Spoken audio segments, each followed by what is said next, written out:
सुप्रभात। क्लास 11 हिंदी आरोह भाग 1 का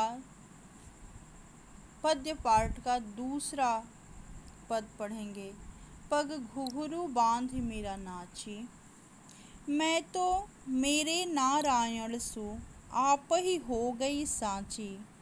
लोग कहें मीरा भई बांवरी, न्यात कहे कुलनासी। विष का प्याला राणा भेजा, पीवत मीरा हाँसी। मीरा के प्रभु गिरधर नागर, सहज मिले अविनाशी।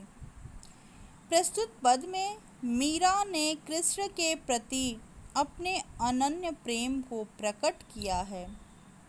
उन्हें अपने कुल परिवार के विरोध और अत्याचार का सामना करना पड़ा।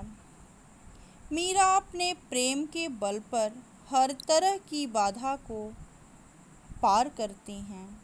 मीरा कहती हैं कि पग घुघरू बांध मीरा नाचे, अर्थात मीरा कहती हैं कि मैं तो अपने पैरों में घुघरू बांध कर नाची हूँ।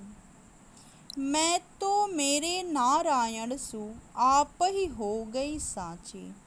और मेरा ऐसा करने पर लोगों ने मुझे पागल कहा और मेरी परिवार के लोगों ने मुझे कुल कलंकिनी अर्थात कुल की मर्यादा को समाप्त करने वाली घोषित कर दिया। मीरा के आचरण में लोग कहे कि मीरा जो हैं कुल की कलंकिनी हैं।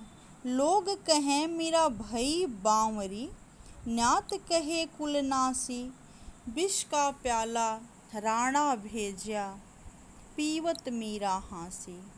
मीरा के प्रभु गिरधर नागर और सहज मिले अविनाशी। कुल की मर्यादाओं का नाश करने वाला इन्हें लोगों ने कहा और कुल की मर्यादा की रक्षा के विचार से राणा ने उसके पास विष का प्याला भेजा, जिसे मीरा ने हंसते हंसते पी लिया। विष का प्याला भी पीकर के मीरा का कुछ नहीं होने वाला, क्योंकि उनके रक्षक कौन हैं? भगवान श्री कृष्ण।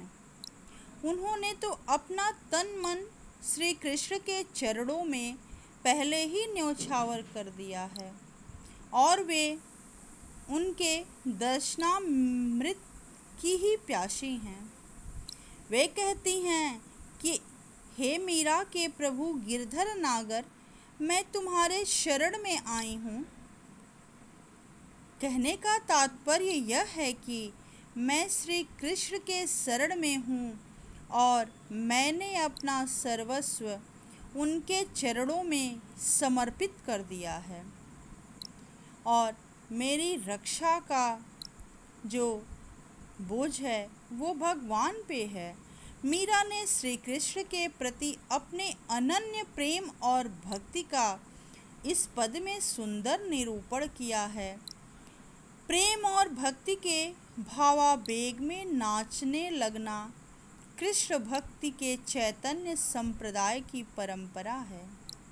मीरा का काव्य गीति काव्य के अंतर्गत आता है और उन्होंने अत्यंत सहज ढंग से साधारण भाषा में अपने हृदय की बात रखी है। उनकी भाषा भी उनके पदों में एकदम साधारण है, यानी कि पाठक उसको सहजता से समझ लेता है। उन्होंने भावानुभूति की तीव्रता को सहज साधारण शब्दों में अभिव्यक्त किया है। इस पद में मीरा का यह तात्पर्य है कि मेरे रक्षक जब स्वयं ईश्वर हैं, परमेश्वर हैं, भगवान श्री कृष्ण हैं, तो चाहे मैं अमृत पीऊँ या विष पीऊँ, कोई उसमें फ़र्क नहीं पड़ने वाला है, क्योंकि विष भी अमृत बन जाएगा। भगवान की कृपा से, ईश्वर की कृपा से जो विष है वो भी अमृत बन जाएगा। धन्यवाद।